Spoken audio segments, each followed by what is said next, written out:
Hi friends, my name is CS Sunil Amlani और ये video में हम लोग CA फाउंडेशन के दिसंबर 2022 अटेम्प्ट के पेपर नंबर 1 के बारे में डिस्कस करने वाले हैं। तो चलिए स्टार्ट करते हैं।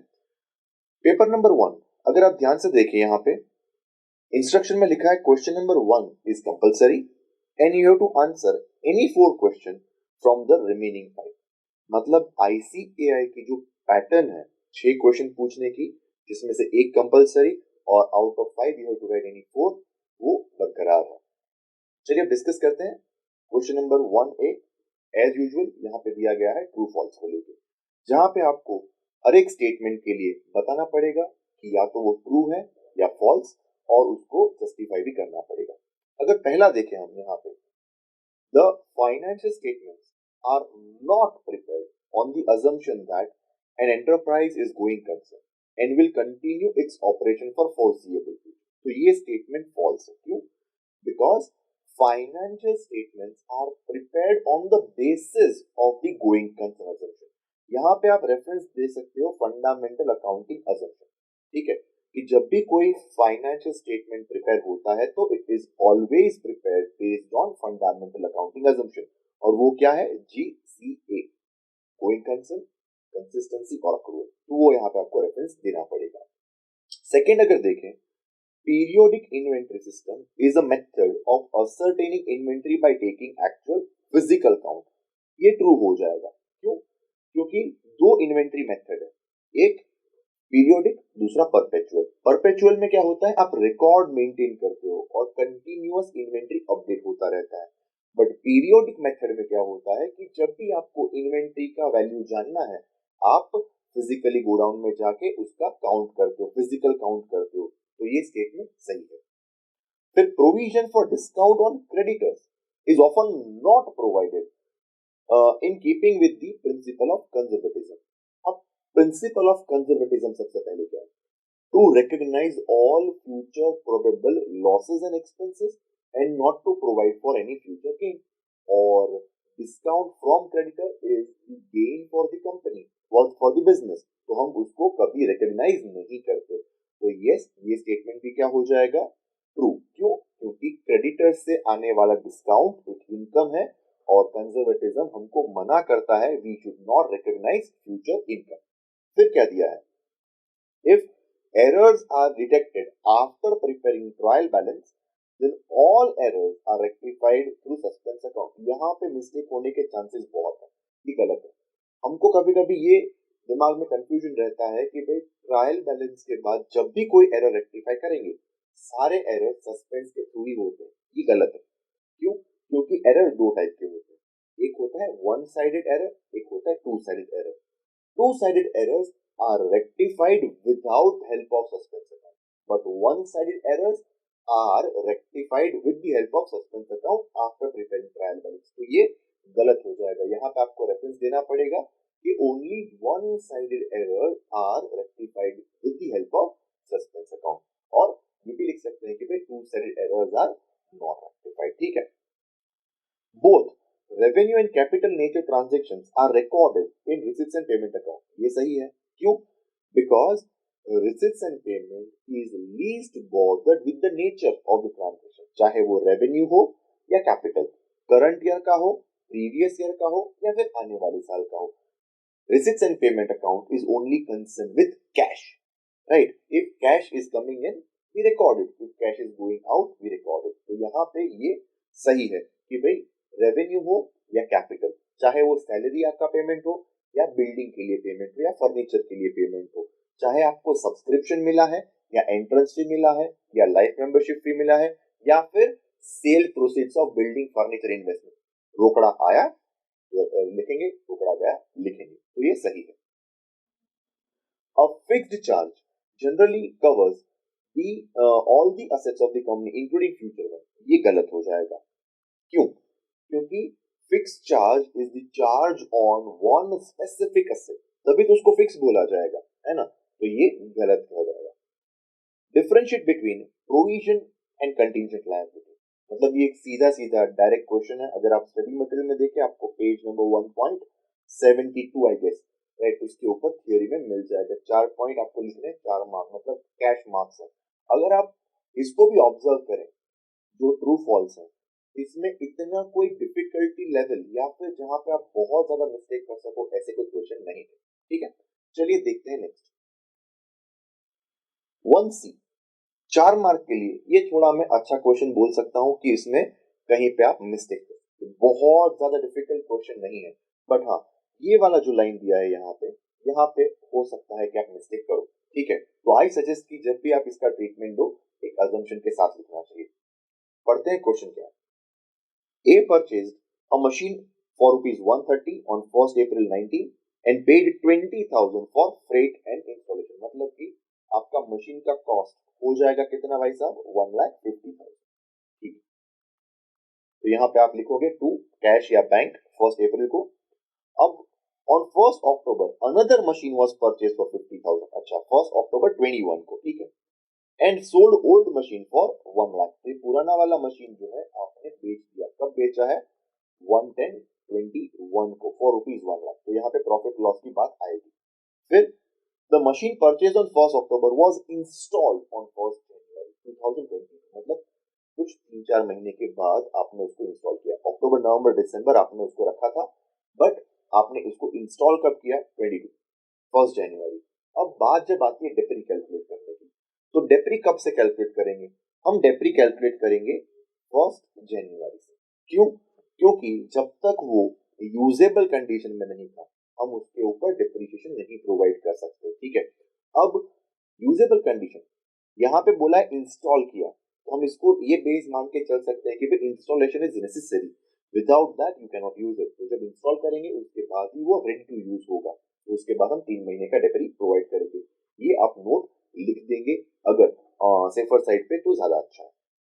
फिर क्या बोला है, under existing practice companies charging depreciation at 20% पर annum on original cost straight line पे। ठीक है, however from 1st April it decided to adopt WDV and charge depreciation at 15% per annum. You are required to prepare machinery account from April 19 to March 20। मतलब basic question है। 1st अप्रैल 19 का अगर आप ध्यान से देखें तो ये आपका परचेज हो गया। हम एक सिर्फ डिस्कस करेंगे तो प्रॉपर नहीं लिख रहे हैं। 1,50,000 1st अप्रैल 19 से आपका 31st मार्च 20, पहले साल में कोई दिक्कत नहीं है, 20% मतलब पूरे साल का 30,000 डेप्री प्रोवाइड करोगे और 120 बैलेंस बच जाएगा आपका। फिर 1,20,000 नेक्स्ट ईयर ओपनिंग बैलेंस आ जाएगा 1,420, एंड उसको आप 31st मार्च 21 तक यूज करोगे, तो उसमें भी कोई टेंशन नहीं है, एसएलएम है, तो सेम डेप्री प्रोवाइड करोगे 20% के लिए और 90,000 का बैलेंस बच जाएगा। अब क्या हो रहा है, अब दिक्कत होगी यहां से 1st अप्रैल 21, अब यहां से डेप्री का मेथड चेंज हो रहा है और ये वाला असेट आपने सेल कर दिया है कब, 1st अक्टूबर। तो अगर देखें अप्रैल मई जून जुलाई अगस्त सितंबर 6 महीना आपने यूज किया है, बट यही दिन से आपका डेप्री का मेथड चेंज हो रहा है। तो अगर आप यहाँ पे लिखें 90,000 इंटू 15% फॉर 6 मंथ्स, तो वो आ जाएगा कुछ 6750। ठीक है, और आपने उसको बेच दिया है 1 लाख रुपीज में, तो तकरीबन 16,750 आपका क्या हो जाएगा, प्रॉफिट ऑन सेल। कुछ ज्यादा डिफिकल्ट इसमें नहीं है। ठीक है, और वही दिन पे ये सारा एंट्री कब होगा, 110 पे। ठीक है, और उसी दिन पे आपने एक नया मशीन भी परचेस किया है 50,000। माइंड वेल, भले ही आप डेप्री 3 महीने का प्रोवाइड कर रहे हो, बट ये ट्रांजैक्शन कब हुआ है, 1st अक्टूबर को। तो ट्रांजैक्शन जब हो रहा है तब वो आपको डेट लिखनी चाहिए। तो हमारे अजम्पशन के हिसाब से 15% इंटू 3/12 मतलब कुछ 1875 तकरीबन डेप्री आना चाहिए, राइट। 50,000 इंटू 15% इंटू 3/12 तो 1875, और आपका क्लोजिंग जो आएगा it should be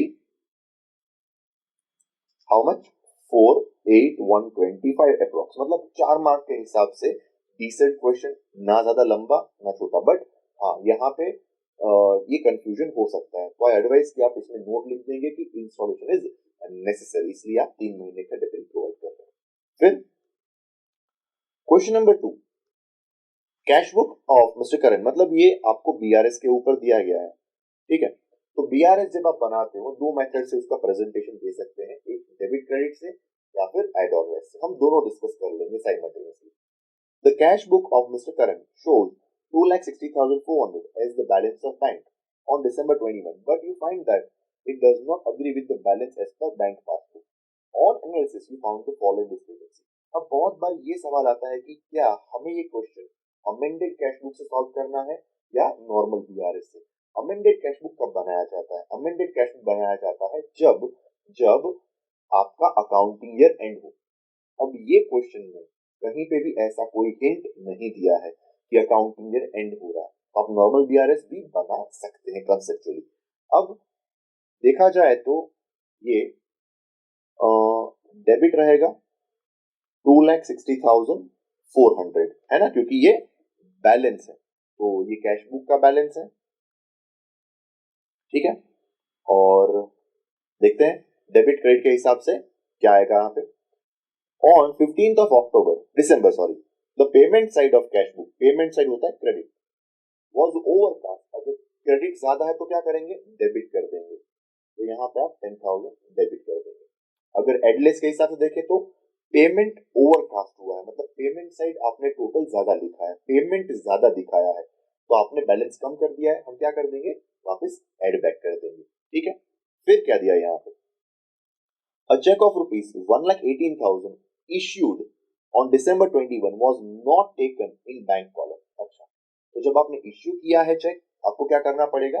journal entry pass करना चाहिए, क्रेडिटर या एक्सपेंस या फिर XYZ account debit to bank. Credit नहीं हुआ है, चलो कर देते हैं 1,18,000, ठीक है। अगर एडलेस के हिसाब से देखो तो ये क्या होगा? लेस होगा। क्यों? क्योंकि जब आपने चेक इश्यू किया है, आपको अपना बैंक बैलेंस कम करना चाहिए, नहीं किया, चलिए कर देते हैं। फिर on December 20, 2021, the debit balance of 8460 on the previous day was brought forward as a credit balance. जो आपको डेबिट करना था 8460, उसको आपने क्रेडिट कर दिया, तो आप डेबिट कर दीजिए 16,920 से, ठीक है। अब इसको क्या करेंगे? एडलेस के हिसाब से ऐड करेंगे। देखो सेम साइड आएगा तो ऐड हो जाएगा, मतलब ऐड, इसका मतलब ऐड क्यों करेंगे हम यहाँ पे? डेबिट बैलेंस था, मतलब जो बैलेंस था आपने गलती से ओवरड्राफ्ट कर दिया, करेक्ट। तो या फिर ओवरड्राफ्ट मतलब क्रेडिट बैलेंस कर दिया, घटा दिया बैलेंस, जबकि आपको वहां पॉजिटिव बैलेंस चाहिए। तो जो घटाया गलती से उसको तो ऐड करेंगे करेंगे, जो ऐड करना था उसको भी ऐड करेंगे, मतलब डेबिट बैलेंस को क्रेडिट बैलेंस करने पे वो कम हो गया होगा 8460 से, तो हम उसको बढ़ाएंगे कितने से? 16,920, तब वो डिजायर्ड कैलकुलेशन आएगा। फिर the total checks amounting to 12,370 drawn in last week of December, check aggregating to 9,360 were encashed in December 21. encashed मतलब इतना प्रेजेंट हो गया, ड्रॉन का मतलब क्या होता है? इश्यूड। तो हमने इतने चेक इश्यू किए थे, मतलब हमने कैश बुक में क्या किया होगा? क्रेडिट किया होगा, बट जबकि ये एनकैश हुए मतलब प्रेजेंट हुए हैं पासबुक में 9,360 से, मतलब पासबुक में क्या हुआ? डेबिट हुआ। देखो अगर जो हमने यहाँ पे घटाया है, पासबुक ने भी सेम अमाउंट कम किया है, तो कोई प्रॉब्लम ही नहीं है। दिक्कत तब आएगी जब हमने घटाया और पासबुक ने नहीं घटाया। तो 12,370 माइनस 9,360, तो रफली 3010 हम क्या कर देंगे? वापस ऐड बैक कर देंगे। अगर आप डेबिट क्रेडिट फॉलो करते हो तो हमने क्रेडिट किया कितना? 12,370, बट कॉरस्पॉन्डिंग डेबिट इज 9,360, तो हम क्या करेंगे? डेबिट कर देंगे बैलेंस अमाउंट। फिर dividend of 45,000 collected by bank, bank ने क्रेडिट किया होगा, हम क्या कर देंगे भाई? डेबिट कर देंगे। या फिर ऐसे सोचो कि बैंक ने इंक्रीज किया है, हम भी क्या करेंगे? इंक्रीज करेंगे। And fire insurance premium of 7,900 paid by bank, तो 7,900 बैंक ने पेमेंट किया है, ठीक है। तो क्या करेगा बैंक? कम करेगा, हम भी कम कर देते हैं। बैंक ने डेबिट किया होगा, हम क्रेडिट कर देते हैं। A cheque issue to creditor 1,75,000 recorded twice in cash book, मतलब हमने जब चेक इश्यू किया तो हम क्या करेंगे? Creditors account debit to bank, creditors to bank, दो बार क्रेडिट हो गया, हम क्या कर देंगे? एक बार डेबिट कर देंगे। अगर आप एडलेस के पॉइंट ऑफ व्यू से देखो तो क्या होगा कि हमने दो बार बैलेंस कम किया, एक बार बढ़ा देते हैं, तो डेबिट कर दिया। फिर a bill for collection amounting to 53,000 credited by bank. अच्छा, बैंक ने क्रेडिट किया है but no advice receive. Bank ने क्रेडिट किया, हम क्या कर देंगे भाई, डेबिट कर देंगे। या फिर एटलीस्ट के पॉइंट ऑफ व्यू से सोचो तो क्या होगा, बैंक ने हमारा बैलेंस इंक्रीज किया है तो हम भी इंक्रीज कर देते हैं यहाँ पे। फिर a check, sorry, a customer who received a cash discount of 3% on his account of 60,000 paid a check on 10 December. The cashier erroneously entered the gross amount in bank column. अच्छा, तो भाई साहब क्या हो गया, 60,000 का 3%। जब कैशियर ने रिकॉर्ड किया तो कैशियर ने पूरा 60,000 रिकॉर्ड कर दिया। हमने जाके कैशियर को बोला कि ये भाई साहब ने अपना अकाउंट सेटल कर दिया, बट एक्चुअल में उन्होंने चेक दिया है हमको 97% का, 60,000 माइनस 3%। तो अगर हम बैंक में जब डिपॉजिट करेंगे तो उतना ही अमाउंट बैंक क्रेडिट करेगा। हमने गलती से ज्यादा अमाउंट डेबिट कर दिया है, हम क्या करेंगे, क्रेडिट करेंगे। या फिर ऐसा सोचो कि हमने बैंक बैलेंस 1800 से ज्यादा बढ़ा दिया, हम क्या करेंगे, क्रेडिट कर देंगे।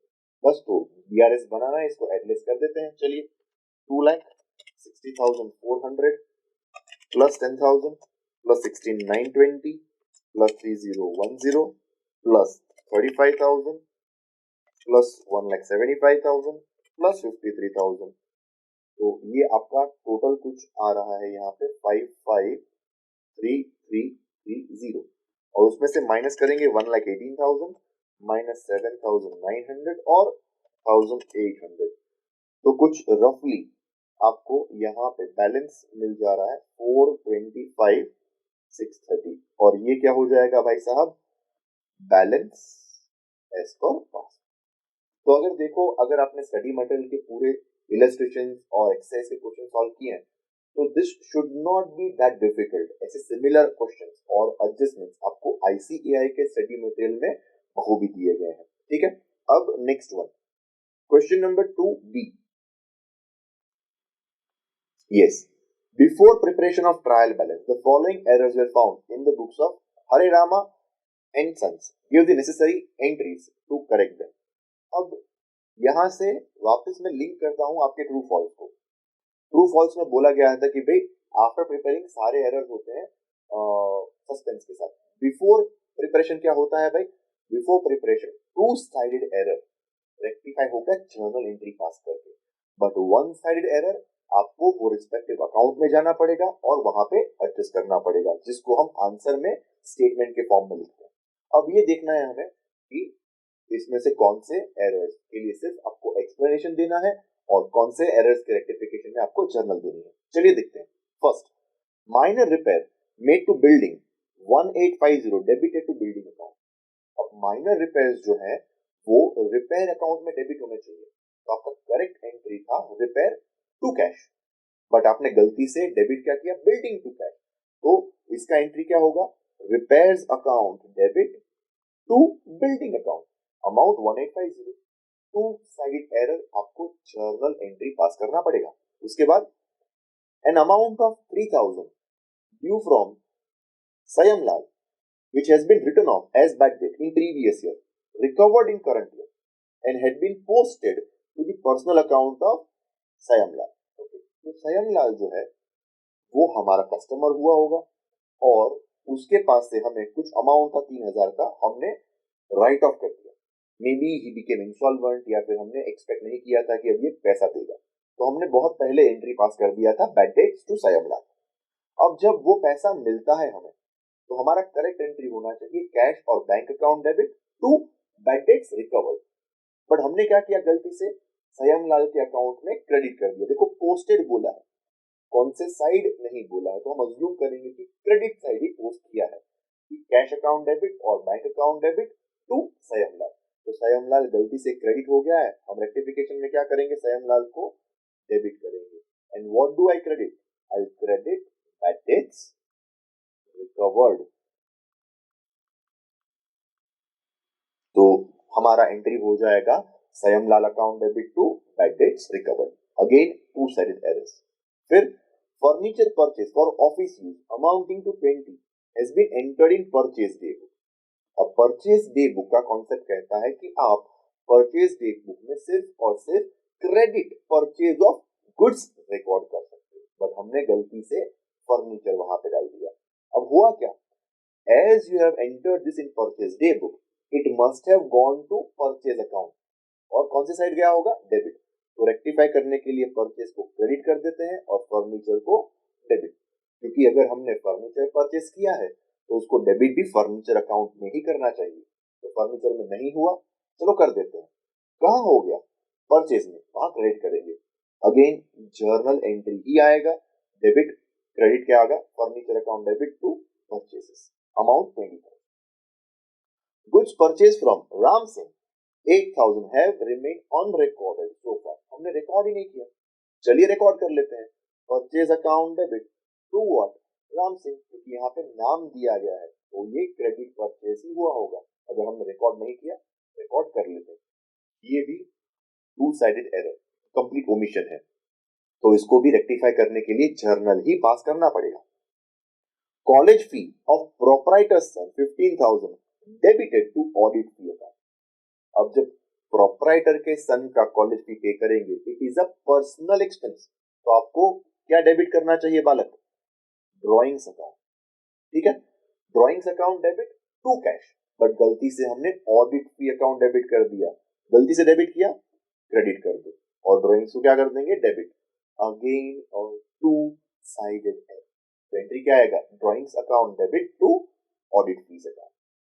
फिर receipts of rupees 4,500 from Meet Kumar credited to Pinky Rani. अब देखो यहाँ पे जब फोकस करना है वो है मीत कुमार की जगह पे पिंकी रानी जी क्रेडिट हो चुकी है, मतलब कैश टू मीत कुमार, हमको एक्चुअल क्रेडिट देना था तो क्या करेंगे, क्रेडिट दे देंगे मीत कुमार जी को। बट गलती से क्रेडिट कहाँ हुआ है, पिंकी रानी, उनको क्या कर देंगे, डेबिट। तो Pinky Rani account debit to Mohit Kumar, ये आपका रेक्टिफिकेशन एंट्री होगा। Again two sided error. Goods amounting to 6,200 had been returned by customer, अगर कस्टमर रिटर्न करता है तो ये मेरे लिए क्या हो गया बालक, सेल्स रिटर्न, ठीक है, and were taken into inventory but no entry made in the books. अच्छा, तो कस्टमर ने गुड्स रिटर्न किया है, हमने उसको रख दिया और इन्वेंटरी में इंक्लूड भी कर लिया, बट जर्नल एंट्री नहीं पास किया in respect of sales return. कर देते हैं, sales return debit to customer, यहाँ पे कस्टमर वर्ड लिखा है तो हम क्रेडिट बेसिस पे ही इसको अज्यूम करके चल रहे हैं, ठीक है। तो sales return to customer, this will be the correct rectification entry. Again two sided error. फिर क्या आ गया, rupees 1,500 paid for wages to workman for making office furniture charge to wages account. Again error of principle, अगर कोई खर्चा capital asset के लिए किया जाता है to bring it into existence तो उसको हम कैपिटलाइज करते हैं। अगर ऑफिस फर्नीचर बनाने के लिए अगर आपने कोई खर्चा किया है तो ऑफिस फर्नीचर अकाउंट में डेबिट होना चाहिए, पर गलती से आपने कहां डेबिट कर दिया, वेजेस में। क्या करेंगे, वेजेस को क्रेडिट करेंगे, ऑफिस फर्नीचर डेबिट करेंगे। एंट्री क्या होगा, ऑफिस फर्नीचर अकाउंट डेबिट या फिर furniture account debit to wages account. Again two sided error. Salary paid to clerk 12,000 has been debited to personal account. अच्छा, जब आप सैलरी किसी को पे करते हैं तो हम सैलरी अकाउंट डेबिट करते हैं, ना कि पर्सनल अकाउंट, ठीक है। तो गलती से पर्सनल अकाउंट डेबिट हो गया, हम क्या करेंगे, क्रेडिट करेंगे पर्सनल अकाउंट, और डेबिट किसको कर देंगे भाई साहब, सैलरी। तो हमारा रेक्टिफिकेशन एंट्री क्या होगा यहाँ पे, salary account debit to clerk account, salary to clerk. Again two sided error. फिर goods purchase from Raghav amounting to 20 has been wrongly entered through sales book। अब ऐसा जब आता है कि entered through sales book, इसका मतलब कि आपने पूरा जो ट्रांजैक्शन है उसको सेल्स की तरह रिकॉर्ड किया है, तो आपने एंट्री कुछ ऐसा पास कर लिया होगा, राघव टू सेल्स, ये एंट्री आपने पास किया। जबकि आपका करेक्ट एंट्री क्या है, करेक्ट एंट्री था purchase to Raghav.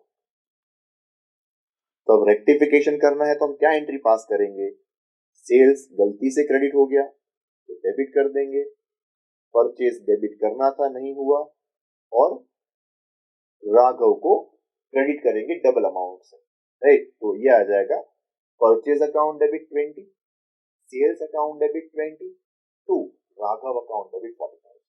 Again 10 mark के लिए ये भी डबल साइडेड एरर था, टू साइडेड एरर था, मतलब कहीं पे भी आपको वन साइडेड एरर नहीं दिया गया। और अगर वापस मैं बताऊंगा, सारे के सारे एडजस्टमेंट्स जो आपको दिए गए हैं वो सारे आपके ICAI के स्टडी मटेरियल में कवर किए गए। चलिए नेक्स्ट क्वेश्चन देखते हैं। अब चलिए करते हैं question number 3A। Question number 3A जो आपको पूछा गया है वो है bills of exchange accommodation bill. ठीक है, तो डिस्कस करते हैं। T draws a bill on J for rupees 1,80,000 on 1st April for 3 months. Okay, J accepts the bill। अब यहाँ पे देखा जाए तो बोला है कि T और J दोनों के बुक में आपको एंट्री पास करनी है। ठीक है, अब T ने जब J के ऊपर बिल ड्रॉ किया तो इन the books of T, in the books of J क्या एंट्री आप देंगे, ब्रीफ में डिस्कस कर लेंगे थोड़ा। ठीक है, तो यहाँ पे जब टी ने बिल ड्रॉ किया तो यहाँ पे उसका एंट्री हो जाएगा बिल्स रिसीवेबल टू जे, और जे के लिए हो जाएगा T to bills payable amount 1,80,000। फिर टी ने वो बिल डिस्काउंट कराया 170 टू 8, तो यहाँ पे आ जाएगा bank discount charges to bills receivable, और यहाँ पे कोई एंट्री नहीं आएगा इसका। और 170 two 800, so 1,70,000 two 800 minus 180, difference आएगा 7,200 का डिस्काउंट, और 170 टू 800, तो ये 1,80,000। अब अकोमोडेशन का एक बेसिक रूल, जो जितना शेयर करेगा वो उतना बेयर करेगा। तो if mister T is keeping the entire amount of 170 two 800 with himself, तो पूरा का पूरा डिस्काउंट उसको बेयर करना पड़ेगा। अब क्या कर रहा है, इज ट्रांसफरिंग 57,600 टू जे, तो टी के बुक में एंट्री आएगा जे टू बैंक, बट सिर्फ वो पैसा नहीं देगा, डिस्काउंट भी देगा। ठीक है, पैसा कितना जा रहा है 57,600। ओके, तो 57,600 डिवाइड बाय 170 टू 800, मतलब 1/3 प्रपोर्शन जा रहा है पैसा, तो इसका भी कितना आएगा 1/3 प्रपोर्शन, 2,400, तो ये 60,000। और यहाँ पे जे एंट्री पास कर देगा बैंक डिस्काउंट चार्ज 2T। अब मेच्योरिटी पे जब बैंक कांटेक्ट करेगा मिस्टर जे को, तो जे अपने हिस्से से कितना निकालेगा 60,000, और टी जे को कितना प्रोवाइड करेगा 2/3 120, बट ऐसा नहीं हो पाया। देखो, T is unable to bring the amount on due date and accepts a bill of 252। तो टी के बुक में क्या एंट्री पास करेंगे हम, जे टू बिल्स पेएबल कितना 252। ठीक है, और यहां पे आएगा जे के बुक में बिल्स रिसीवेबल 2T 2,52,000। अब which is discounted by J at 2,40,660, तो यहाँ पे डिस्काउंट की कोई एंट्री नहीं आएगी, और यहाँ पे हम एंट्री देंगे bank discount charges to bills receivable. अब वो कितना आएगा, तो 252 एंड 2,40,660, तो तकरीबन डिस्काउंट आ रहा है 11,340 का। अब जैसे ही पैसा मिला मिस्टर जे क्या करेगा, पुराना बिल पे कर देगा। तो पुराना बिल कितना था भाई 180, तो अगेन यहाँ पे नो एंट्री, और यहाँ पे एंट्री आएगा बिल्स पेएबल टू बैंक 180, पुराना वाला बिल पे हो गया। अब जब ये पुराना वाला बिल पे कर रहा है मिस्टर जे, तो he is paying his 60,000 and on 120 on behalf of Mr. T। अब वो पे करने के बाद कितना भेजा जा रहा है उसको 40,400। तो जब यहाँ पे आएगा, and this is the most important entry, bank discount charges to mister J, and यहाँ पे आएगा T to bank to discount charges, कितना जाएगा यहाँ पे। तो भाई ये डिस्काउंट का कैलकुलेशन मैं आपके रेफरेंस के लिए यहाँ लिख देता हूँ कि 1,20,000 पुराना पैसा देना था plus 40,440, this is the entire amount used out of 2,40,660 into what the discount 11,340, तो 11,340 टू, तो ये अमाउंट आएगा 7,560। 60 अप्रोक्सीमेटली, ठीक है। ये भी यहाँ पे 2/3 ही शेयर किया गया है और 40,440 एंड टोटल अमाउंट। अब क्या हो रहा है, जो नया बिल है उसमें मिस्टर टी का शेयर 2/3 है, राइट, और जे का share 1/3। But before maturity of bill T becomes insolvent and only 50 पैसा इन रुपीज रिकवर्ड। तो अब यहाँ पे जब इंसॉल्वेंसी होगा, J to bank, sorry, bills payable account debit to J. क्यों? क्योंकि यहाँ पे ये जो बिल्स पेएबल था 2,52,000 का, अब वो हमारा लायबिलिटी नहीं है and we are personally liable to pay mister J. यहाँ पे टी टू बैंक, क्यों? क्योंकि जब भी बिल डिसऑनर होगा, the person who has got the bill discounted उसके पास से पैसा लिया जाएगा। तो टी टू बैंक कितना आएगा? 252। अब देखो पूरा 252 के लिए कोई दिक्कत नहीं है, 1/3 anyways Mr. J was liable to pay. Problem is with 252 into 2/3, 1,68,000 what he has paid extra, but he will get what? Only 50%. तो लास्ट एंट्री आपका कुछ ऐसे आ जाएगा, bank bad debts to T 84,168 and यहाँ पे J 168 to bank and to deficiency account 84. But all in all, nothing that difficult, normal simple accommodation का question था। अब देखते हैं यहाँ पे नेक्स्ट जो पूछा गया है, उसमें पूछा गया है एक 5 मार्क के लिए या तो आप अकाउंट करंट बना सकते हो या फिर आप एवरेज ड्यू डेट की तरफ जाते हो सकता है कि majority student they might have shifted to average due date because account current तकरीबन थोड़ा टाइम कंज्यूमिंग प्रोसेस होता है, ठीक है। डिस्कस करते हैं दोनों। चलिए, बोला गया है कि हमको बनाना क्या है, draw an account current up to 31 March to be rendered by G to H. तो यहाँ पे आएगा भाई H in account current with what? G, मतलब एच के, अब एच का अकाउंट बनाना है जी के पॉइंट ऑफ व्यू से। Balance due to G by H, अब एच का लायबिलिटी है, जी का रिसीवेबल, तो ये आएगा टू बैलेंस, ठीक है। गुड सोल्ड बाय जी, हमने सेल्स किया तो टू सेल्स लिखेंगे, करेक्ट। अब इसमें 1 अक्टूबर डेट बट ड्यू डेट कुछ नहीं लिखेंगे क्योंकि ये बैलेंस है। 18 अक्टूबर, अगर पूरा क्वेश्चन पढ़े यहाँ पे तो कहीं पे ऐसा नहीं लिखा क्रेडिट पीरियड कुछ दे रहे हैं, तो इसका ड्यू डेट भी क्या आएगा? 18 अक्टूबर। गुड सोल्ड बाय एच, अब एच ने सेल किया तो हमारे लिए क्या आएगा? By purchase. 6,000, डेट आएगा 16 नवंबर बट इनवॉइस है 26 तारीख का, 26 नवंबर का, मतलब ड्यू डेट 26 होगा। जब भी हम कैलकुलेट करेंगे days, it will become 26 November. फिर 7 December sold by H, again तो हम यहाँ पे लिखेंगे बाय परचेज और ड्यू डेट आएगा 17 December, amount 5250। Promissory note given by G to H, अच्छा जी ने दिया है एट 3 मंथ्स, तो ये क्या हो जाएगा? बिल्स पेएबल हो जाएगा। तो यहाँ पे लिखेंगे टू बिल्स पेएबल। जो प्रॉमिसरी नोट देता है वो प्रॉमिस करता है, वो लायबिलिटी एक्सेप्ट करता है, तो जी ने एंट्री पास किया होगा एच टू बिल्स पेएबल और 3 मंथ्स के लिए है। तो 3 जनवरी, जैन से फेब, मार्च, अप्रैल और प्लस 3 डेज, मतलब ये 6 अप्रैल। और हमें अकाउंट कब तक बनाना है?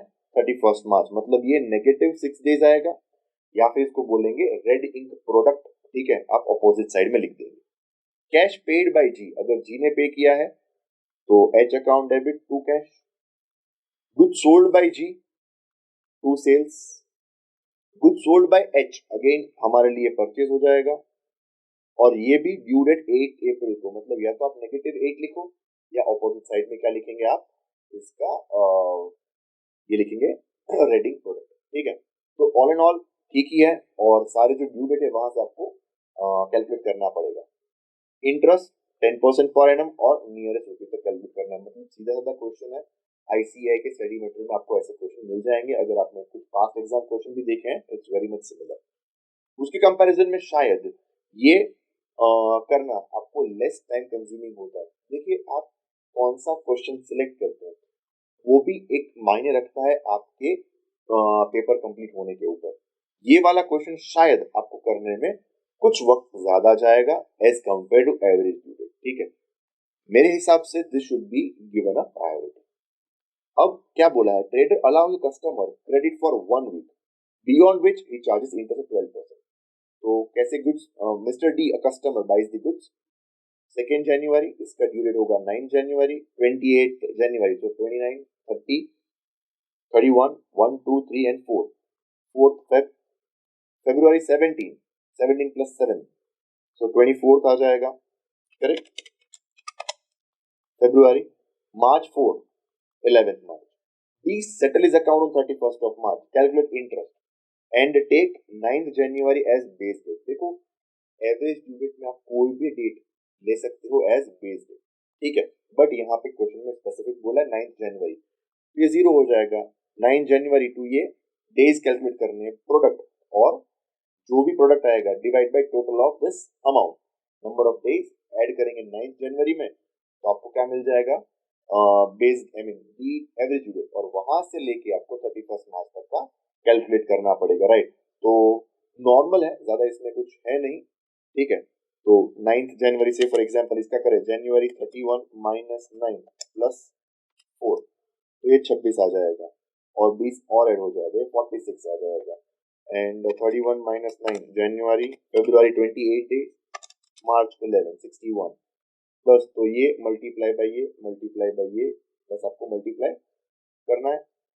Total product divide by total amount, you will get what, the number of days, 9th January base date plus number of days, you will get the average due date, और वहां से लेके आपको 31st मार्च तक का ड्यूरेशन फाइंड करना है number of days में, और जो भी टोटल अमाउंट है multiplied by 12% into what, number of days of delay divide by 365, तो ये मिल जाएगा। Less time consuming I guess as compare to account, ठीक है। So this was your question number 3. Now let us do question number 4. Question number 4. Question number 4 वैसे interesting है, partnership का question पूछा गया है, और एनपीओ है।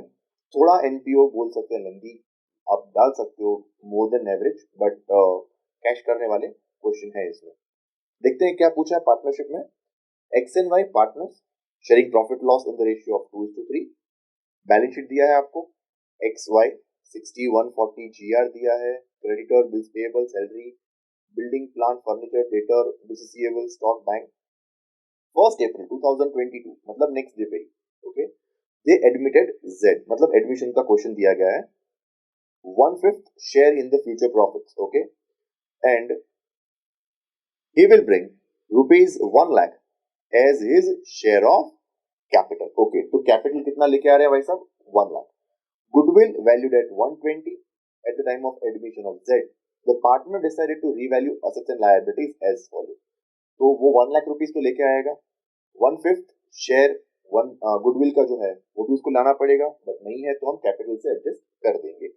दूसरा चीज यहाँ पे कि सेक्रीफाइस, देखो यहाँ पे न्यू प्रॉफिट शेयरिंग रेशियो कहीं पे नहीं दिया है, ठीक है। पूरे क्वेश्चन में आपको न्यू प्रॉफिट शेयरिंग रेशियो नहीं दिया है, तो हम क्या करेंगे कि जो सेक्रीफाइस होगा they will do in the old profit sharing ratio 2:3, ठीक है। सेक्रीफाइस रेशियो कहाँ पे काम आएगा, आपके गुडविल के एडजस्टमेंट के लिए, ठीक है। तो देखते हैं फिर, 1 by 1 ये रिवैल्यूएशन दिया है आपको, और क्या बनाना है, revaluation partners capital and balance, okay. तो अगर आप ध्यान से बनाए यहाँ पे,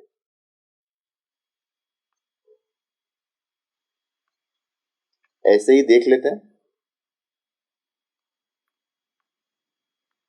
कि आपका रिवैल्यूएशन बन जाएगा। पर्टिकुलर्स के ऊपर ज्यादा फोकस नहीं करेंगे, let us discuss with the amount.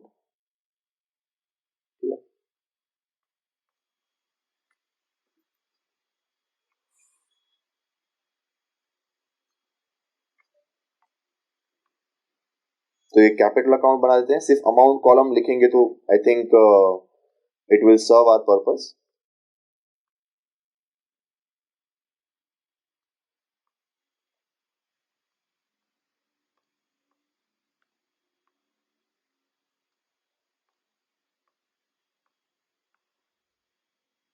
ठीक है, XYZ नाम दे देते हैं। चलिए,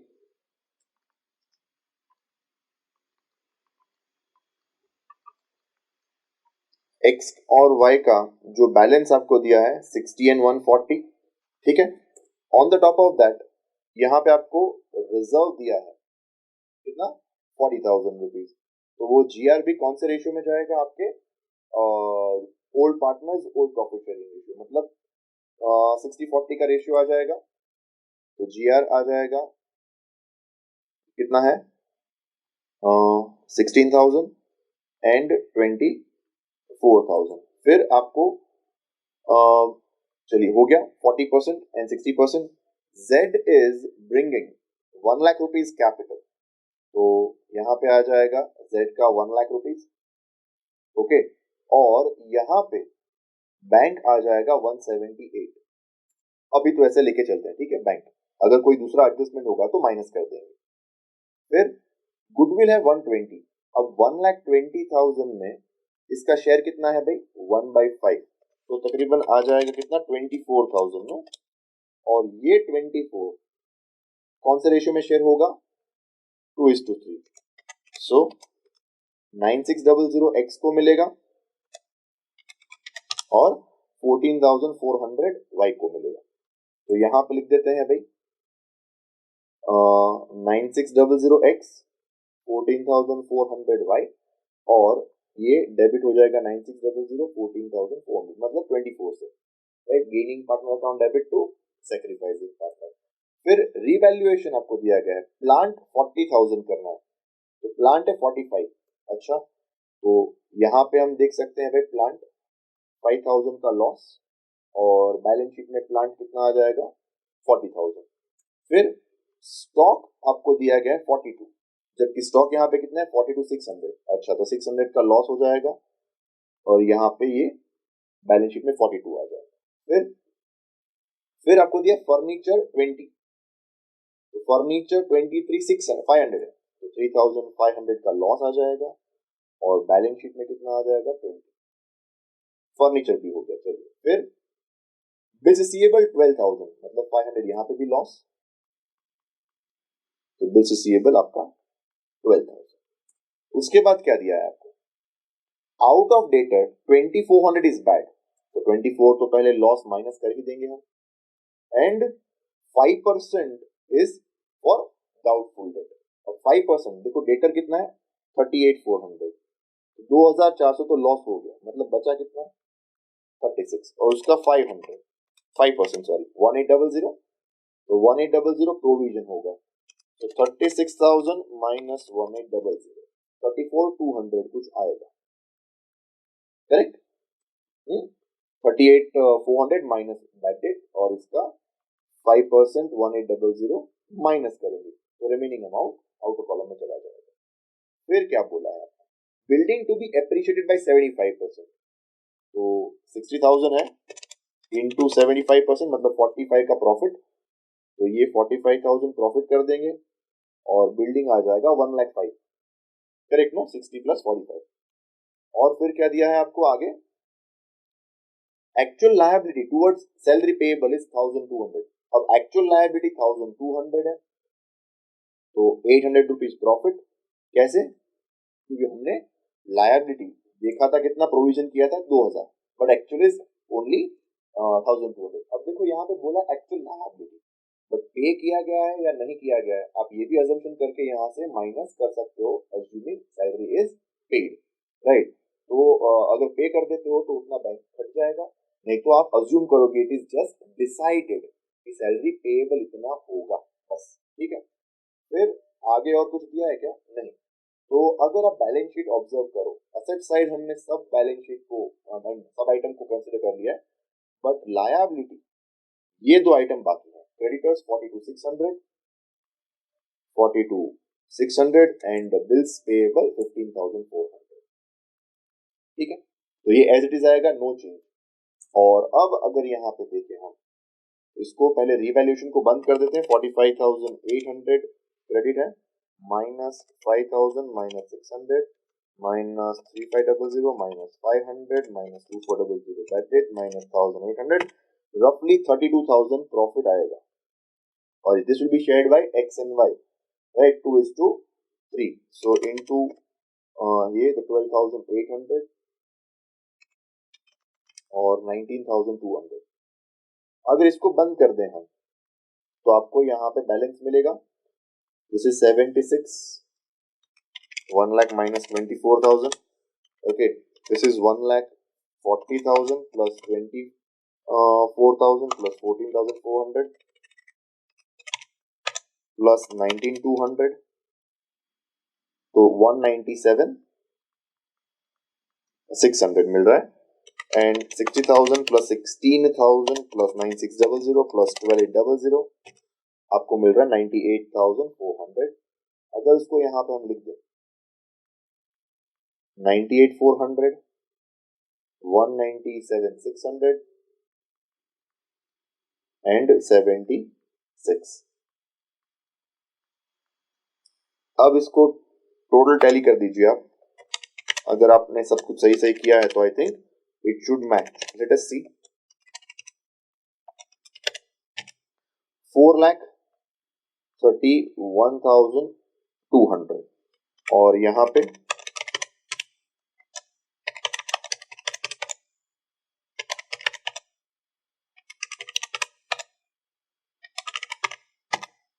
4,31,200. अब यहाँ पे आपका एक ही चीज में शायद आंसर डिफरेंट हो सकता है सैलरी पेएबल को लेके. अगर आप इसमें अज्यूम करते हो कि भाई इट इज सेटल्ड तो आप यहाँ से 1,200 माइनस करके लिखोगे तो आपका टोटल कितना आएगा 430 कुछ आना चाहिए. ठीक है. तो ऑल एंड ऑल ये क्वेश्चन इतना कुछ डिफिकल्ट नहीं था. ठीक है. देखते हैं 4B जो है it is very very very similar to the problem given in ICAI study material. मतलब बोल सकते हैं कि डिट्टो क्वेश्चन दे दिया है इन लोगों ने with minor what you can say amount change. इस इनकम एक्सपेंडिचर दिया है और उसके ऊपर से आपको receipt payment and opening closing balance sheet बनाना है. तो देखते हैं क्या है भाई. यहाँ पे आपको दिया गया है salary, general expense, audit fee, secretary's honorarium, stationery, annual dinner, interest, depre, surplus दिया है, subscription, entrance fee, contribution for annual dinner, annual sports mix का रिसिप्ट और account has been prepared after following adjustment. मतलब ये कर दिया गया है adjustment. Outstanding subscription of last year, advance of last year, advance of current year and subscription for. अगर subscription में अगर अकाउंट देखो आप तो लास्ट ईयर का एडवांस 700, फिर सॉरी लास्ट ईयर का रिसीवेबल 700, एडवांस है 550, करंट ईयर एडवांस 370 और आउटस्टैंडिंग 750. और कितना आपको दिया गया है सब्सक्रिप्शन यहाँ पे 8500 इनकम एंड एक्सपेंडिचर का. तो आपका आएगा 700 प्लस 8500 प्लस 370 माइनस 550 माइनस 8270 तकरीबन ऐसा कुछ आपका सब्सक्रिप्शन कलेक्टेड होगा जो कि आपके जाएगा कहाँ पे रिसीट पेमेंट में. फिर salary outstanding at the end and at the beginning 600 and 450. Right. तो सैलरी आप कैसे लिखते हो P&L में इनकम एक्सपेंडिचर में that salary debited is equal to paid plus closing outstanding that is 600 minus 450. तो आपका आ जाएगा 3750 प्लस 450 माइनस 600. अप्रोक्सीमेटली 3600 आपने पे किया होगा क्योंकि 450 लास्ट ईयर का आपने पे किया और करंट ईयर का 600 बाकी है. तो 3600 में से 450 करेक्ट. तो 3600 कुछ सैलरी पेड होगा और वो कहाँ चला जाएगा पेमेंट में.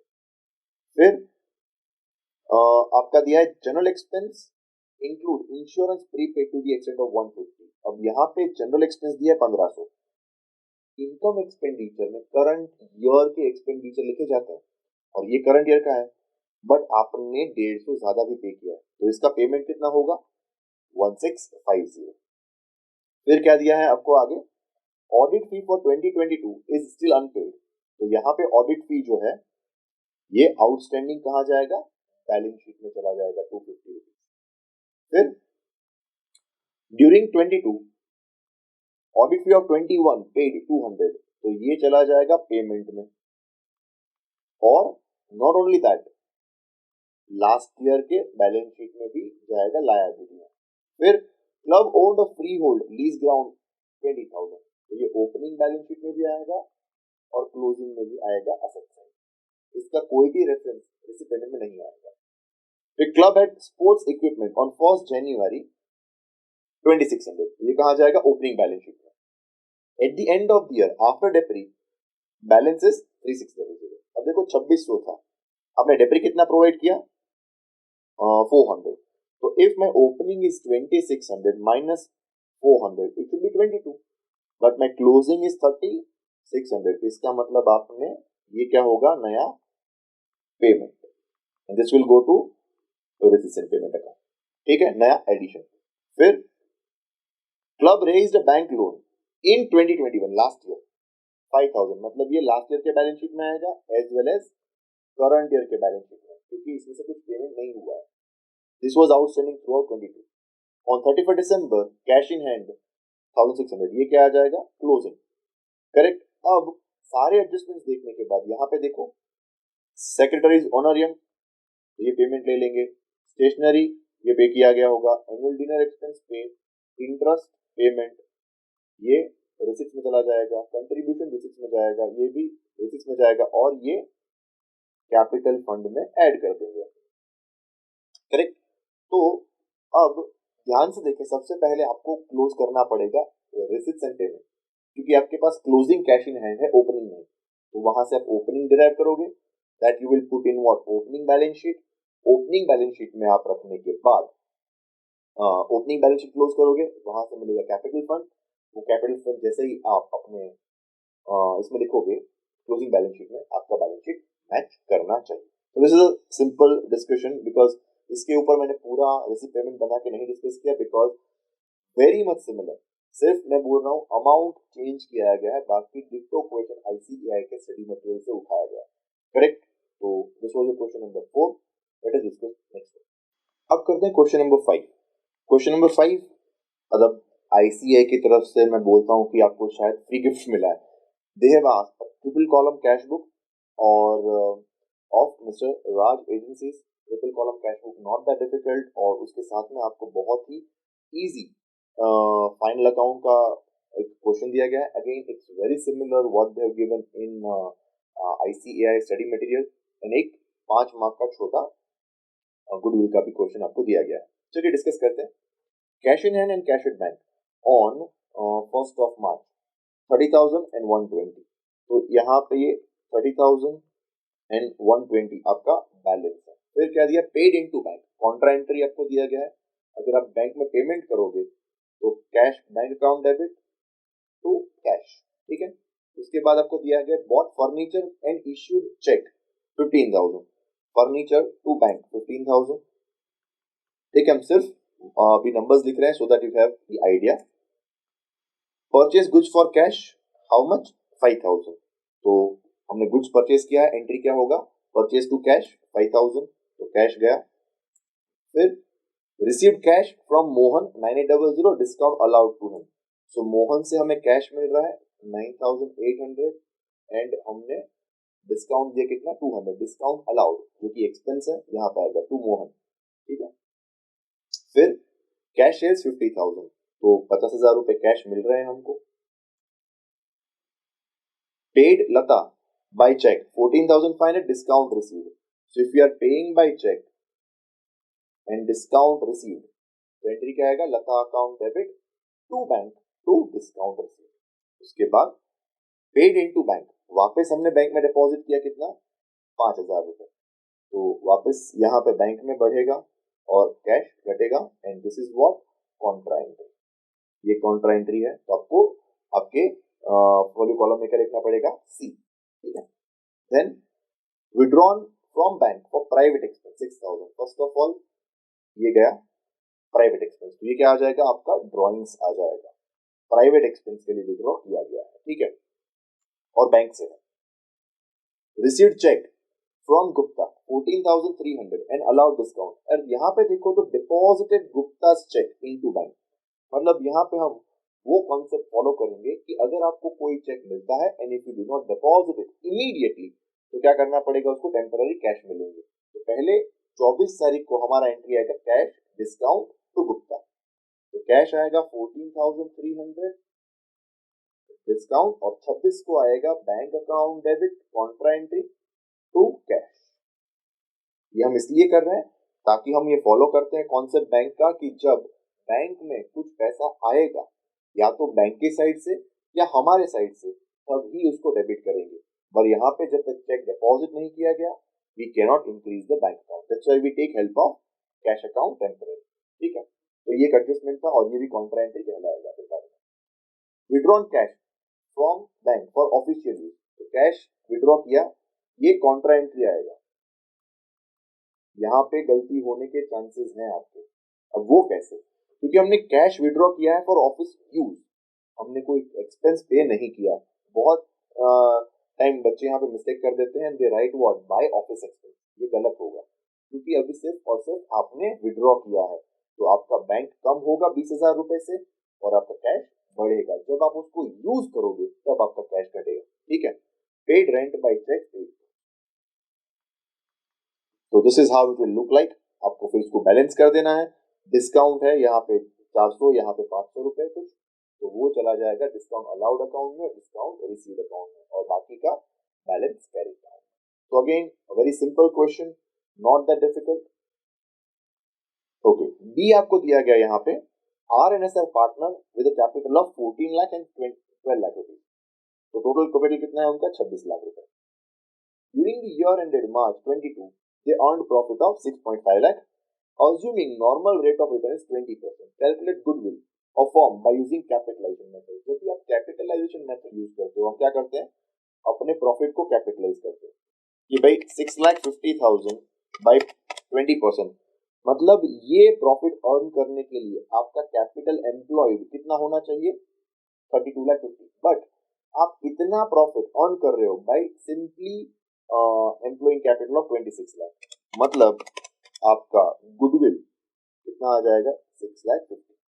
Again what is capitalization method, you capitalize your profit कि अगर 20% हमको रिटर्न मिलता है और अगर हमारा रिटर्न 6.5 लाख है तो हमारा कितना कैपिटल एम्प्लॉयड होना चाहिए, भाई हमारा कैपिटल एम्प्लॉयड होना चाहिए 32,50,000, बट हमने सिर्फ और सिर्फ 26 लाख में ये काम करके दिखाया, मतलब मार्केट में हमारा गुडविल कितना है 6.5 लाख रुपए का। This is just a coincidence कि प्रॉफिट के मैच आ रहा है। ठीक है, अब super profit method, if goodwill to be valued at 6 years purchase और सुपर प्रॉफिट क्या होता है कि भाई आपने जो कैपिटल एम्प्लॉयड किया है मतलब 26 लाख, उसका हम कितना है नॉर्मल 20% अर्न कर सकते हैं, तो 26 लाख का 20% मतलब 5,20,000, इतना कुछ हम अर्न कर सकते हैं भाई, करेक्ट। बट हमने अर्न कितना किया 650, तो हमारा सुपर प्रॉफिट हो जाएगा actual profit 6.5 lakh minus normal profit,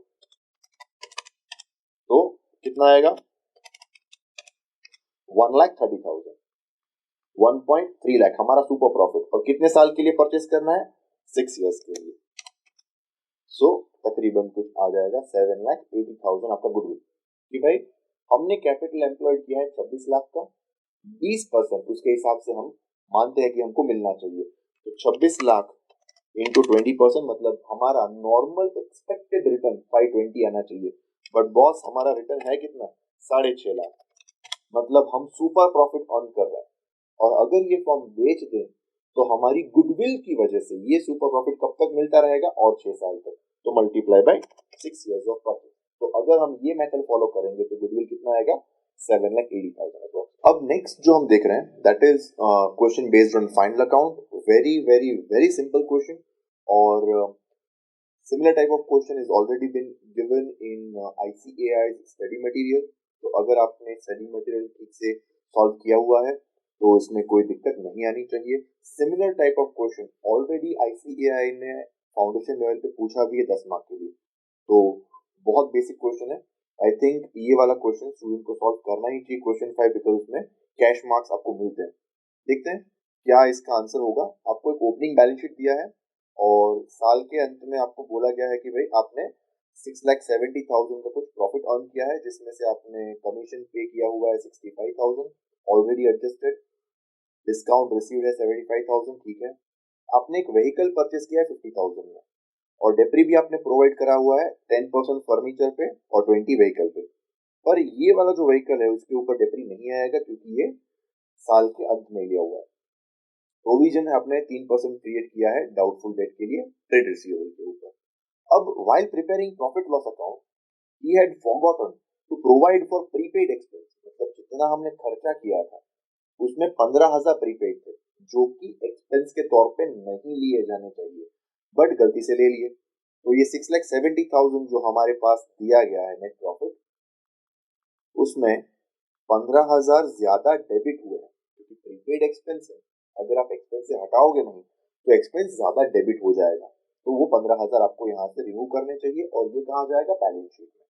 और आउटस्टैंडिंग कमीशन 35,000 था, जो आपने प्रोवाइड नहीं किया। अगर किया होता तो ये डेबिट बढ़ता, मतलब आपका एक्चुअल रिवाइज्ड रेक्टिफाइड जो नेट प्रॉफिट रहेगा वो होगा 6.5 लाख रुपए। और उसमें इन लोगों ने बोला है कि his current assets and current liabilities on March 22 were this inventories, trade receivable 13 lakh, उसमें प्रोविजन के पहले का अमाउंट दिया है, ये कैश एट बैंक है और ट्रेड पेएबल है।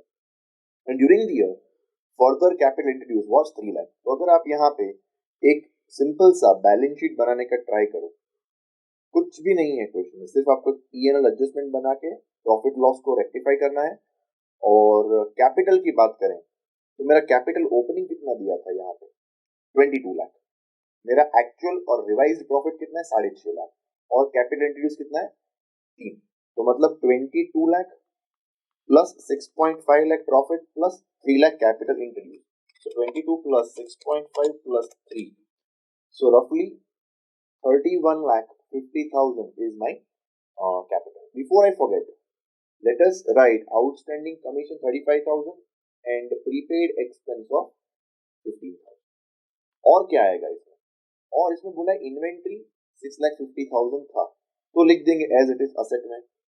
फिर ट्रेड रिसीवेबल 13 लाख, बट ये before providing for provision for doubtful debt, तो 13 लाख माइनस 3%, 12 लाख 61 तकरीबन आएगा आपका provision for doubtful debt, sorry debtor trade receivable. यहाँ पे मैं बाइफरकेशन नहीं दिखा रहा हूँ, otherwise it's like 13 lakh minus 5% provision for doubtful debt, ठीक है। और कैश एट बैंक आपको दिया हुआ है 5,50,000 एंड ट्रेड पेबल 146, तो ये 550 कैश एंड बैंक एंड ये आ जाएगा 146 आपका। अगर आप बैलेंस शीट को ध्यान से देखो, most important liability side trade payable हमने रिवाइज फिगर लिख दिया, कैपिटल का रिवाइज फिगर, क्या ट्रेड पेएबल आएगा, सॉरी एक्सपेंस पेएबल आएगा, नहीं आएगा। क्यों नहीं आएगा, क्योंकि क्वेश्चन में बोला है कि 31 मार्च 2022 को आपको करंट एसेट एंड लायबिलिटी दिया गया है। ये क्या है बालक, करंट लायबिलिटी का ही एक प्रकार है, और करंट लायबिलिटी में ये नहीं दिया, मतलब हम ये अज्यूम करके चलते हैं कि लास्ट ईयर जो एक्सपेंसेस पेएबल था वो क्या हो गया, पे। अब फर्नीचर 650, क्वेश्चन में बोला है कि 650 पे यहाँ पे आपको 10% डेप्री प्रोवाइड किया गया था। फर्नीचर में ना कोई एडिशन ना कोई डिलीशन, तो 6.5 लाख में से आपका 10% डेप्री चला जाएगा, तो दैट विल कम अराउंड 585, तो ये आपका मिलेगा 585। अगर व्हीकल की बात करें तो व्हीकल आपका दिया गया था बैलेंस शीट में 275, जिसमें से आप 20% डेप्री हटाओगे, और देयर इज एडिशन ऑफ 50। अभी मैं बता रहा हूँ वापस 50,000 के ऊपर डेप्री क्यों नहीं लगाया जाएगा, क्योंकि वो लास्ट ईयर परचेस किया गया है। तो 2,75,000 माइनस 20% 220 और प्लस 50,000 मतलब 270।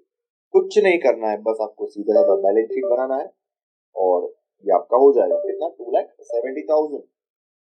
तो जैसे यहाँ पे 270 हम लिखते हैं,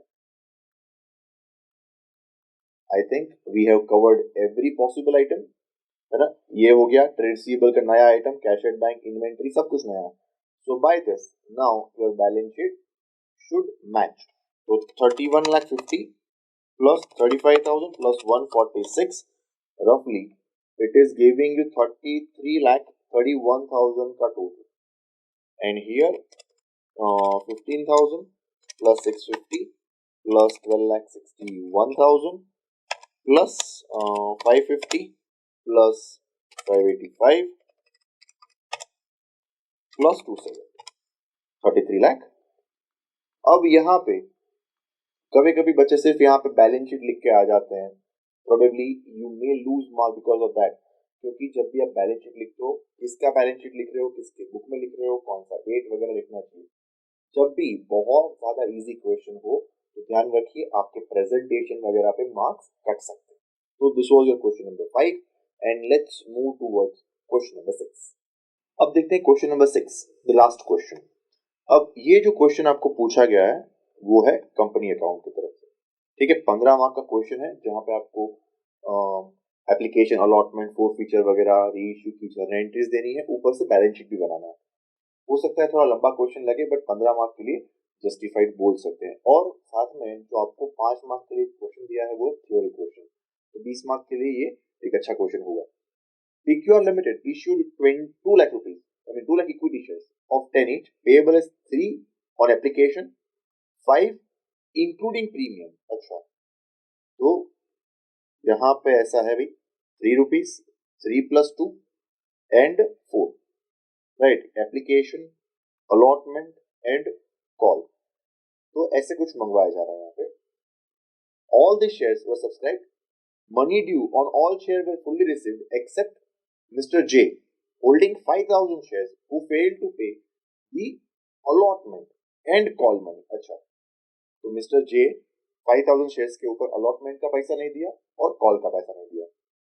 के होल्डिंग 10,000 शेयर्स फेल्ड टू पे कॉल मनी। अच्छा, तो यहाँ पे देखा जाए एप्लीकेशन पूरा 2 लाख पे मिलेगा, अलॉटमेंट 195 पे मिलेगा और first call I mean final call जो आपको है वो मिल जाएगा 185, ठीक है। और all this 15,000 shares were forfeited। अब forfeit कब करें? Obviously after the call. Out of this forfeited share, 10,000 share including the whole of J's share subsequently reissued to Mr. L as fully paid up at a discount of rupees 1 per share, ठीक है। Pass entries in the books of PQR and also prepare balance sheet। अब देखो तो पहला entry जो आपका आएगा वो होगा एप्लीकेशन का, तो एंट्री होगा bank account debit to equity share, यहाँ पे इक्विटी, हाँ इक्विटी शेयर एप्लीकेशन कितना वो आएगा 2 लाख इंटू 3, तो मतलब आपको 6 लाख रुपीज मिलेंगे उसमें। This is your first entry, bank to equity share application. Second entry आप दोगे equity share application to allotment, कितना 6 लाख रुपीज, ठीक है। अब आएगा अलॉटमेंट, अलॉटमेंट ड्यू होगा सबसे पहले 2 लाख के ऊपर, equity share allotment account debit 2 lakh into 5 मतलब 10 lakh rupees to equity share capital 3 rupees 6 lakh to securities premium to 4 lakh. क्या पूरा पैसा मिलेगा? नहीं, मिस्टर जे नहीं दे रहा है, पैसा मिलेगा सिर्फ 195 पे, तो कितना मिलेगा 1,95,000 इंटू 5, तो अलॉटमेंट पे आपको मिल रहा है 195 इंटू 5, तो आ जाएगा 9,75,000, ठीक है। अलॉटमेंट पे आपको मिलेगा 9,75,000। अब क्या करेंगे? फोरफिट करेंगे? नहीं, हम वेट करेंगे कॉल का। जब फाइनल कॉल ड्यू होगा इक्विटी शेयर कॉल अकाउंट, या फिर आप लिख सकते हो equity share final call account debit to equity share capital, वो कितना आएगा 4 रुपीज इंटू 2 8 लाख। अब मिलेगा कितना 185 के ऊपर 1,85,000 इंटू 4, सो 185 इंटू 4 7,40,000, सो आएगा bank account debit to equity share final call 740। देखिए यहाँ पे मैं कॉल्स इन अरियर्स ओपन नहीं कर रहा, ठीक है। दो मेथड है, या तो आप कॉल्स इन अरियर्स ओपन कीजिए या फिर जो भी कॉल है respective allotment first call final call उसको एज इट इज छोड़ दीजिए आप। तो I prefer the like not opening calls in arrears. तो पहला, अगर ये जो यहाँ तक हमने 3 अमाउंट लिखा उसकी 6 एंट्रीज क्या होगी? Equity share bank account debit to equity share application 6 lakh, equity share application to equity capital. दूसरा एंट्री होगा equity share allotment account debit 10 lakh to equity share capital 6 lakh to securities premium कितना 4 लाख। फिर आएगा bank equity bank account debit to equity allotment कितना 975। अब आएगा call equity share call to equity capital 2 lakh into 4 8 lakh, but मिलेगा कितना 740 bank account debit to equity call. अब बात आती है फोरफीचर की। हम दोनों फोरफिट अलग अलग करेंगे। तो अगर अलग अलग फोरफिट किया, पहले मिस्टर जे के 5000 शेयर्स फोरफिट करता है, तो ये 5000 शेयर्स के ऊपर इक्विटी शेयर कैपिटल कितना डेबिट होगा? 50,000 पूरा। ठीक है। क्या सिक्योरिटीज प्रीमियम मिला होगा? नहीं, मिस्टर जे ने नहीं दिया। सिक्योरिटी प्रीमियम डेबिट कितना आएगा? 2 रुपीज पर शेयर, तो 10,000 वो डेबिट हो जाएगा। To forfeited shares account, forfeited shares account कितना आएगा? अब तक जितना फेस वैल्यू का पैसा मिला है, भाई साहब 3 रुपए एप्लीकेशन के दिए हैं, तो 15,000, और उसमें कोई प्रीमियम नहीं था। फिर जो पैसा नहीं मिला, to equity share allotment and to equity share call. Allotment के 5 रुपए, तो वो हो जाएगा 25,000, और फिर 4 रुपए, तो 15 प्लस 25 प्लस 20, 60 हो गया। अगर आप मिस्टर के शेयर्स जब फोरफिट करेंगे, उसका एंट्री होगा equity share capital debit 1 lakh, क्योंकि 10,000 से। अब प्रीमियम रिवर्स होगा? नहीं होगा, क्योंकि उन्होंने कॉल मनी पे नहीं किया है, अलॉटमेंट तक किया है, और सिक्योरिटी प्रीमियम मिल चुका है। अगर वो मिल गया तो उसको रिवर्स नहीं कर सकते। टू फोरफिटेड शेयर्स अकाउंट कितना जाएगा फोरफिटेड शेयर्स अकाउंट में? अब फोरफिटेड शेयर्स में जाएगा जितना आपको मिला है फेस वैल्यू का। अब उन्होंने दिया है यहां तक 3 प्लस 3, 6 रुपीज, तो 60 rupees, 60,000। You can never forfeit amount receive towards premium. और फिर टू क्या आएगा? Equity share call. अमाउंट कितना आएगा यहाँ पे? 40। अगर मान लो आप में से किसी ने कॉल्स इन अरियर्स ओपन किया है, तो ये दो अमाउंट कॉल्स इन अरियर्स में चला जाएगा, यहाँ पे ये अमाउंट कॉल्स इन अरियर्स चला जाएगा। शायद आपने दोनों को क्लब करके फोरफिट का एंट्री दिया है, तो वो एंट्री हो सकता है इक्विटी कैपिटल अकाउंट डेबिट, इन दोनों को मर्ज कर देंगे 150, securities premium debit 10,000, to forfeited shares 15 plus 60 75,000, to अगर आपने कॉल सिनरियर्स ओपन किया है तो 25, 20 एंड 40 सबको मिला देंगे, अगर नहीं तो इक्विटी शेयर अलॉटमेंट 20 और कॉल 20, 40, 60। अब आता है री इश्यू। जब री इश्यू करेंगे तो बैंक अकाउंट डेबिट कितना? सिर्फ 10,000 शेयर्स के ऊपर 9 रुपीज से, तो 90 है ना। Bank account debit 90,000। Forfeited shares account debit, bank account debit, forfeited shares account debit to equity share capital, ये आएगा 90, 10 एंड 1 लाख। ठीक है। अब मोस्ट इंपॉर्टेंट क्या आएगा? Amount in excess of this discount on re issue of share should be transferred where? To capital reserve. तो हमारा next entry आएगा forfeited shares to capital reserve. कितना? अब देखा जाए तो जे के तो तमाम शेयर यहाँ पे इंक्लूडेड है, तो 15,000 तो वो आ जाएगा। बट मिस्टर के, क्या उसके सारे शेयर्स यहाँ पे दिए? नहीं। यहाँ पे के का हमने फोरफिट किया था 10, बट यहाँ पे जो 10,000 इश्यू किया गया है, री इश्यू किया गया है, 5 है जे का, तो रिमेनिंग 5 होगा के का। तो 5,000 मतलब फोरफिचर में कितना अवेलेबल है?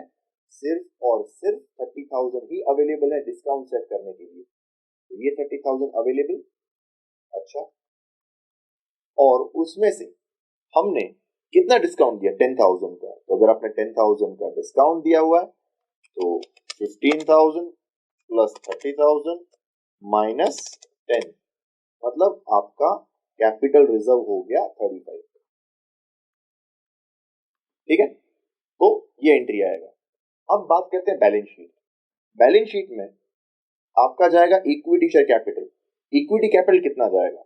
इक्विटी में आपने कितना इश्यू किया हुआ है? देखो, पहले 2 लाख शेयर इश्यू किए थे, उसमें से आपने 15,000 फोरफिट कर लिए, ये 5 और 10 मतलब हो गया 185, बट वापस 10 री इश्यू भी किए, तो इक्विटी शेयर कैपिटल आपका 2 lakh shares minus forfeited 15 plus reissued 10, और सब फुल्ली पेड है, तो into 10, so 2 lakh minus 15 plus 10 into 10, तो ये आ जाएगा 19,50,000। But most important, the balance in share forfeited account और forfeited shares account, share forfeiture जो भी आप बोलो, वो भी इक्विटी कैपिटल में ही ऐड करके दिखाया जाता है। तो आपका इक्विटी शेयर कैपिटल होना चाहिए 19,80,000।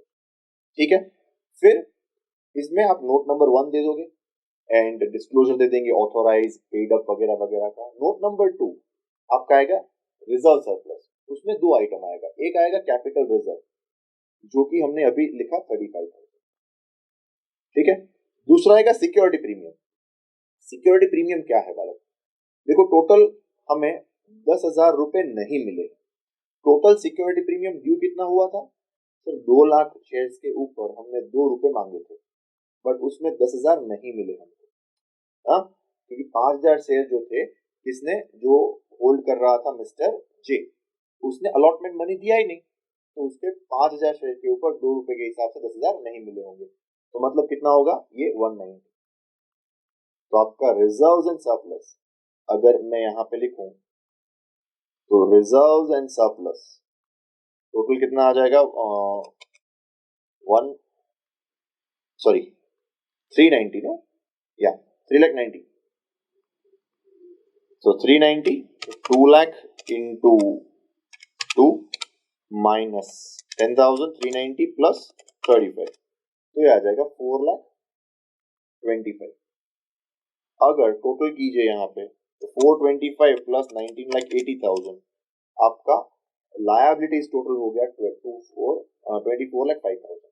और अगर ये जो कैलकुलेशन मैंने यहाँ पे दिखाया, ये क्या है? बैंक में कितना पैसा मिला, तो वो हो गया 6 लाख प्लस 975 प्लस 740 प्लस 90, तो आपका बैंक बैलेंस आ जाएगा 24 लाख। तो hence your balance sheet is tallied. ठीक है, और उसके बाद अगर आप ध्यान से देखो तो यहाँ पे पूछा है कि भाई the cost of property plant equipment comprises of any cost directly attributable to bring the assets to location condition necessary for it to be capable। तो ये डायरेक्टली एट्रीब्यूटेबल कॉस्ट जो है उसके 5 एग्जांपल आपको देने हैं, जो आपको स्टडी मैट में मिल जाएंगे page number 5.6, chapter number 5 page number 6 पे सेकेंड पैराग्राफ में आपको मिल जाएगा, जो कि होता है एनी इनवर्ड कॉस्ट। ठीक है, अगर आपको मान लीजिए फ्रेट या ऐसा कुछ इंश्योरेंस पे करना पड़ा इनवर्ड के लिए, लाइक जब भी आप एक कॉमन एग्जांपल लीजिए, अमेजोन वगैरह से कुछ आप बाई करते हो तो आपके प्रोडक्ट में डिलीवरी चार्जेस लगता है, तो आप क्या करते हो? कॉस्ट कंपैरिजन के लिए उसको भी ऐड कर देते हो। लाइक कि अगर आपने कोई मशीन खरीदा है और उसको इन्वर्ट करने के लिए आपको कोई इंश्योरेंस या फ्रेट पे करना पड़ता है, या फिर इंस्टॉलेशन कॉस्ट, ठीक है, तो उसके लिए आपने कोई वेजेस वगैरह पे किया, वो आएगा। फिर साइट प्रिपरेशन कॉस्ट, कभी कोई भी कोई मशीन होता है जिसको आप इंस्टॉल करो उससे पहले आपको कुछ सीमेंट वगैरह का एक बेस बनाना पड़ता है, तो एक्सेट्रा एक्सेट्रा, ऐसे कोई सुपरवाइजर है, इंजीनियर का कॉस्ट आपने दिया है, स्पेसिफिक डिजाइन चार्जेस है, तो सारे एग्जांपल उसमें दिए हुए हैं।